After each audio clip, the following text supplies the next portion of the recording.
बाबा साहेब ने सबसे बड़ी चीज ये करी। आज आपने तो किस चीज की लड़ाई लड़ रही है? किस चीज की लड़ाई? आपने मुझे यहाँ बुलाया, आप मुझे सोशल मीडिया के माध्यम से देखते हो। साथियों, हमारा सब कुछ लूट चुका है। क्या आपको इस चीज का एहसास है? हमारा सब कुछ लूट चुका है।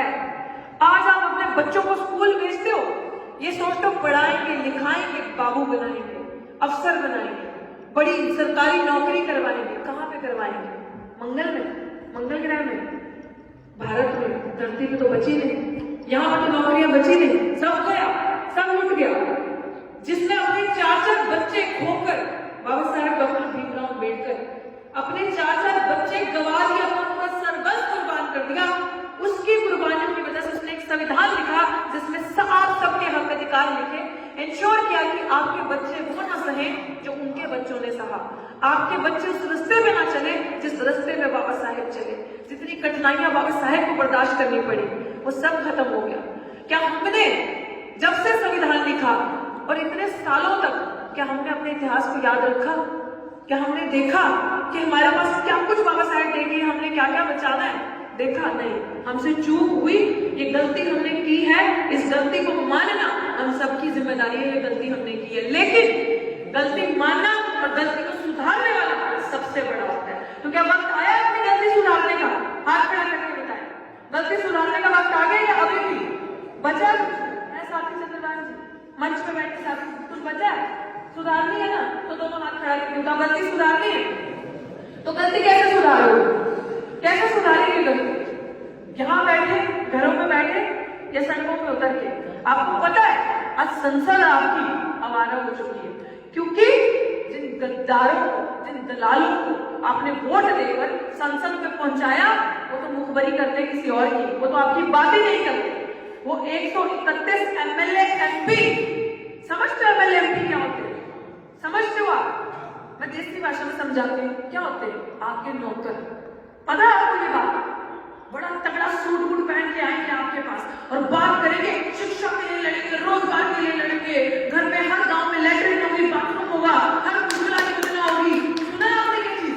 और बड़े सुंदर सुंदर कपड़ों में साल में या 5 साल में एक बार आपकी रिलीज में आएंगे आपका वोट मांगने। वो वोट दोबारा दोहरा रही हूँ जिसको बाबा साहेब ने अपने 4 बच्चे खोकर आपको दिए। आपको इंसान का दर्जा उस बाबा साहेब भीमराव अम्बेडकर ने दिया। आपको ये चीज याद रखनी है। मैं यहाँ पे क्यों आपको ये सारी चीजें बताने आई कि अगर एक लड़की लड़ सकती है अपने हक अधिकार के लिए तो सबसे पहली चीज आपकी जिम्मेदारी बनती है अपने बीच में से अपने ईमानदार साथियों को खोजना, ढूंढना, उनको चुनना और असली सच्चा नेतृत्व अपने गांव में, अपनी गली में, जिले में बनाना। और मैं आज क्यों ये दावे के साथ आई हूँ कि जो मेरे साथ मेरा भाई नसीब इकड़ी खड़ा है, लड़ाई वो नहीं कि अच्छी फोटोज वीडियोस बनाओ माइक से। दो दिल्ली विश्वविद्यालय की लड़ाई क्या है? राजधानी में जो चिंगारी लगती है ना, वो मॉडल पूरे देश में जाता है, पूरे देश में वो मॉडल चलता है।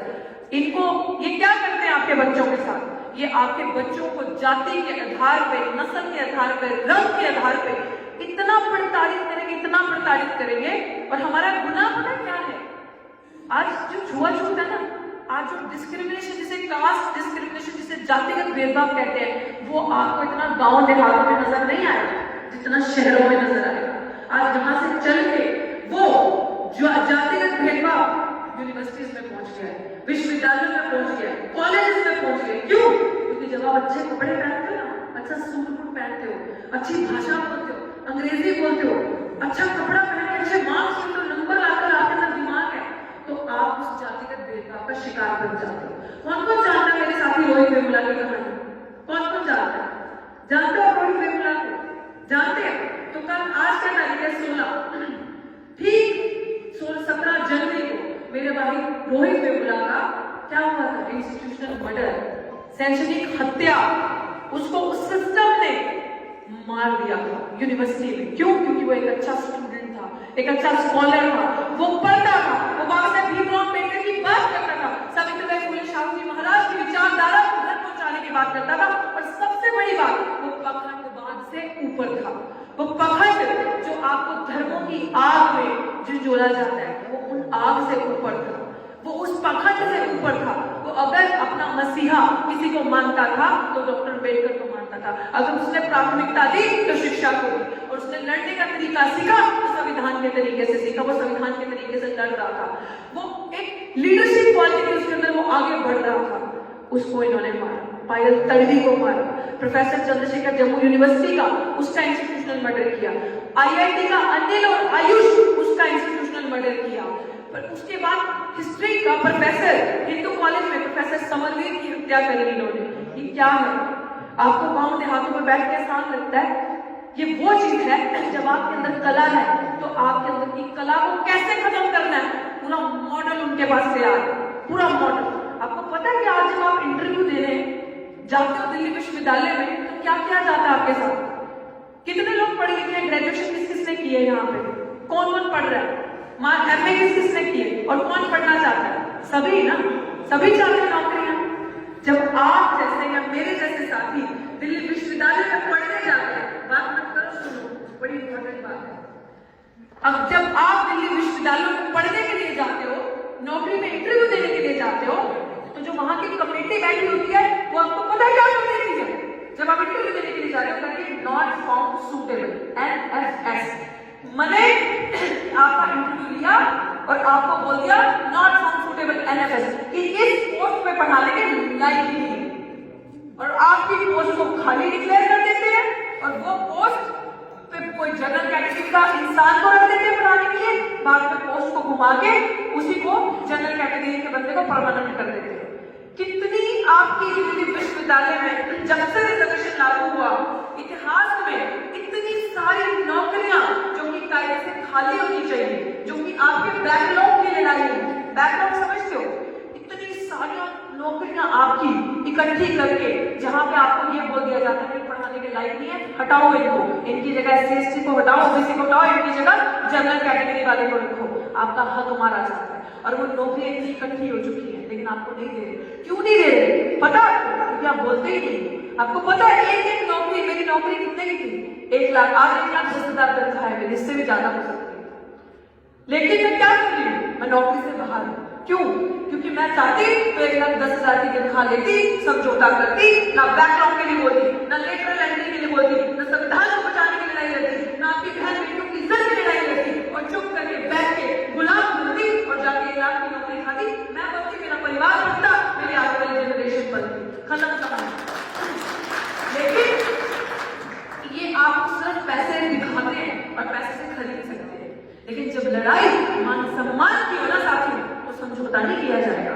आज संवैधानिक लड़ाई, मान सम्मान की जंग छिड़ चुकी है, और आप सबको उसी का साथ देने के लिए 19 जनवरी को सुबह 10 बजे दिल्ली विश्वविद्यालय में पहुंचना है। आज से ठीक 3 दिन के बाद आप सब साथी दिल्ली विश्वविद्यालय में बताती हूँ क्यों आना जरूरी है वहां पे, क्योंकि अगर आप उस लड़ाई को बचाने नहीं आओगे, जो बाबा साहेब ने आपको अपना SC/ST एक्ट दिया, आपको पता है कि अगर आज आपको कोई गाली निकालता है, जातिगत गाली, किसी भी तरीके का मानसिक प्रताड़ना या शारीरिक प्रताड़ना करता है, या कोई भी आपकी प्रॉपर्टी को डैमेज करता है, आपकी जमीन को, ये वो सामान्य वर्ग का इंसान, तो उसको जेल की सलाखों के पीछे होना चाहिए। बाबा साहेब ने जो SC/ST atrocity prevention of atrocities act दिया, पता ही नहीं हमें, हम सोचते ही हमारे पास क्या क्या चीजें हैं, हमने कभी एहसास ही नहीं किया। हम तो अपनी मस्ती में मस्त हैं, सुबह उठेंगे, खाएंगे पिएंगे, शाम को दोस्तों के साथ दारू वारू पी, सिगरेट फूकी, कहानी खत्म है ना हमारा जीवन। बाबा साहेब ने इसलिए कहा था नशा मेरे समाज को बर्बाद करेगा। सबसे बड़ी चीज किसी भी तरीके का नशा, जरूरी नहीं दारू और सिगरेट का, नशा लत किसी भी चीज की आपको बर्बाद करेगा। और आपको पता है सरकार क्या कर रही है, जानबूझकर आपको मुद्दों में उलझाए रखना।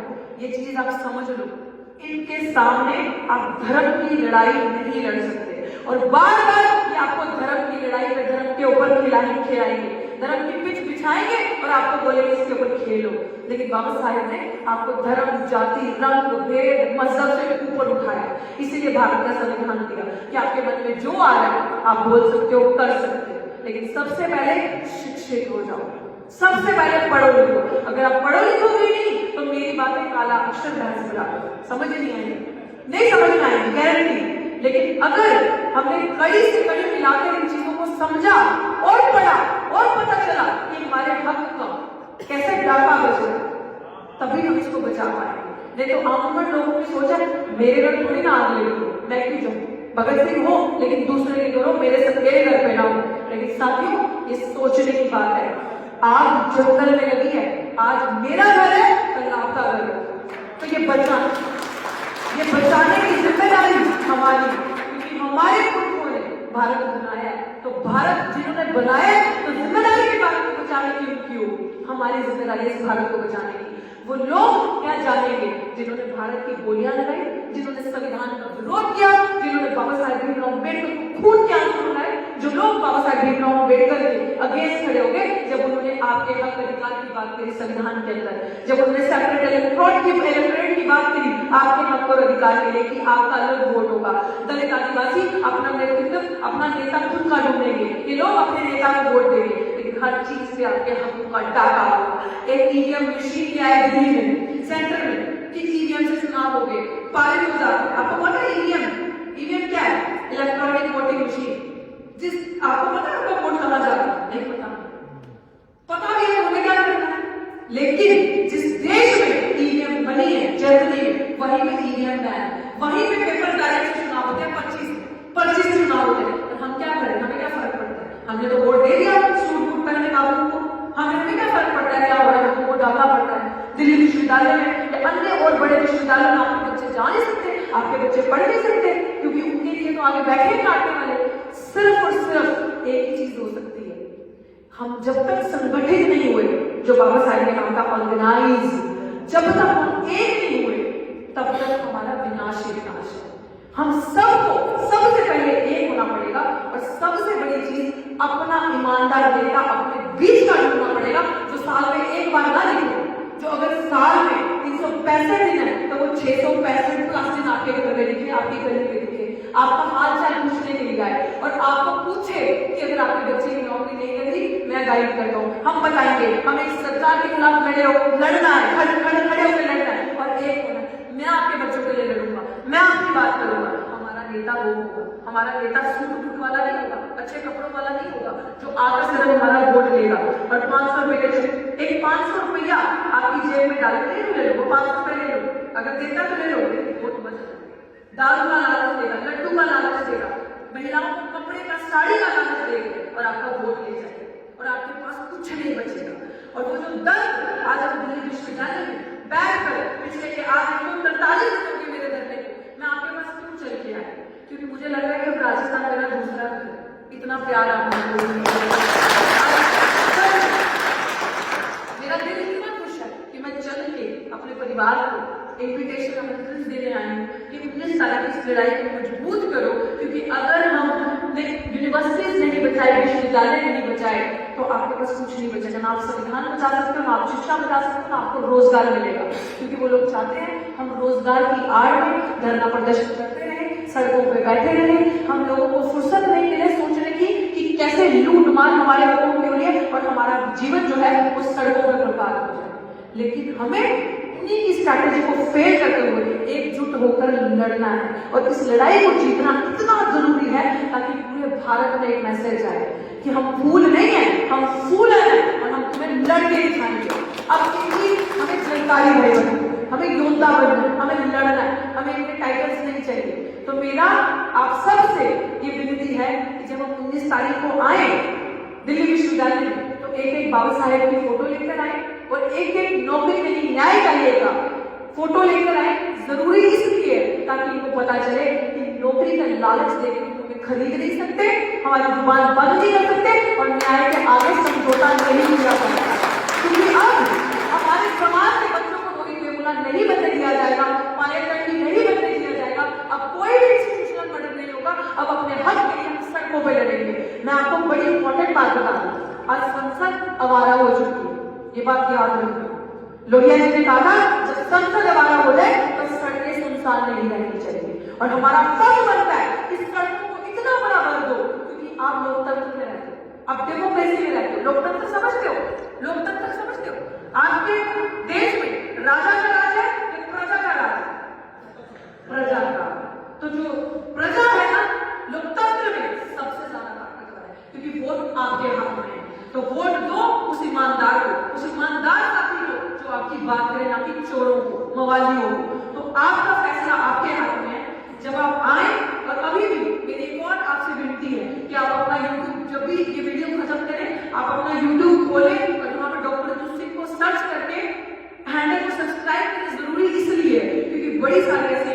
आप डेट्स मिस हो जाएंगी। आपको पता चलना चाहिए कि दिल्ली विश्वविद्यालय में और अनेकों विश्वविद्यालय में हम किस किस प्रकार की लड़ाई लड़ रहे हैं और कितनी मजबूती से। जब आपके तक हमारा मैसेज पहुंचेगा तो हमारे कंधे और हमारे टांगे और मजबूत होंगी, जब हमें आपका साथ मिलेगा जमीन से। तो मैं ज्यादा वक्त नहीं दूंगी क्योंकि मुझे वापस दिल्ली विश्वविद्यालय पहुंचना, बोला तो मुझे क्या था 1 घंटा बोलना, लेकिन मुझे लगता है कि शॉर्टकट में सारी बातें कह रही है। आप सबका प्यार भी मिला, भरोसा भी मिला, विश्वास भी मिला और मुझे विश्वास है पूरा कि आप लोग दिल्ली विश्वविद्यालय आओगे, अपने बच्चों के यूनिवर्सिटीज, कॉलेजेस और भारत का संविधान बचाओगे। भारत का संविधान हम लोग मिटने नहीं देंगे, खत्म होने नहीं देंगे, क्योंकि इस देश में दो ही वाद है, एक मनुवाद, दूसरा अम्बेडकरवाद, और जीत होगी तो सिर्फ और सिर्फ अम्बेडकरवाद की जीत होगी, मनुवाद का। तो मैं यही आपसे विनती करती हूँ कि 19 तारीख को मैं आपका इंतजार करूंगी। सुबह 10 बजे आप लोग सभी साथी हमारी संख्या में पहुंचे और पूरे गांव में ये मैसेज लेके जाए, संदेश लेके जाए कि अब हम चल जा रहे शिक्षा बचाने, आओ हमारे साथ चलो। संविधान बचाने निकले हैं, आओ हमारे साथ चलो। बहन बेटी का हक बचाने निकले हैं, आओ हमारे साथ चलो। भारत देश बचाने निकले हैं, आओ हमारे साथ चलो। बाबा साहेब के सपनों का भारत बनाने निकले हैं, आओ हमारे साथ चलो। ये नारा बच्चे की जुबान पर होना चाहिए कि अब अपने हकों के साथ कॉम्प्रोमाइज नहीं होगा। जय भीम, जय भारत, जय संविधान। बहुत बहुत